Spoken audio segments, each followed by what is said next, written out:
এই হচ্ছে আমার ইয়ামাহা R15M। এটার কন্ডিশন তোমরা দেখতে পাচ্ছ এরকম ভাব। তো কন্ডিশনটা এরকম, কিন্তু আরেকটা জিনিস, আমার এখানে ব্রেক প্যাডস, যে এবিএসের রিংটা আছে বা ডিস প্যাড, এগুলোর অবস্থাটা দেখো জাস্ট। আমার গাড়ি বেশি চলেনি, মাত্র 8,000 কিলোমিটারে এই অবস্থা।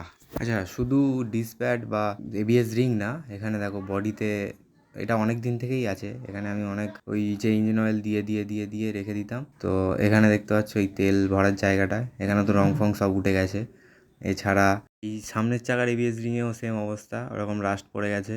এটা আজকে অবস্থা না, এটা অনেক দিন আগে থেকেই হয়েছে এরকম। তো আজকে মনে হলো একটু ভিডিও করে পোস্ট করি, কারণ যারা যারা চাইছো যে R15 নিতে, তো আগে থেকে তাদের জানা উচিত যে এই সমস্যাগুলো হতে পারে। এছাড়াও আমার অ্যাক্সেস স্কুটি আছে, সেটা 33,000 চলে গেছে, ওরকম কোনো সমস্যা নেই। বাজাজ অ্যাভেঞ্জার আছে, সেটাও কোনো সমস্যা নেই, এরকম রাস্টিংয়ের সমস্যা নেই। এছাড়াও রিমের যে কালার, নীল কালার, সেই রঙগুলোই উঠে যাচ্ছে। আর এত যত্নে থাকা সত্ত্বেও আমার গাড়ির এই অবস্থা হচ্ছে, আমি কেন জানি না। তো তোমরা যারা যারাই R15M বা R15 কিনতে চাও, তারা আগে থেকেই দেখে নাও যে এই অবস্থা হতে পারে। বাইকের প্রাইস এত হাই রেখে আর কোয়ালিটি যদি এরকম দেয়, তাহলে কি আর হবে।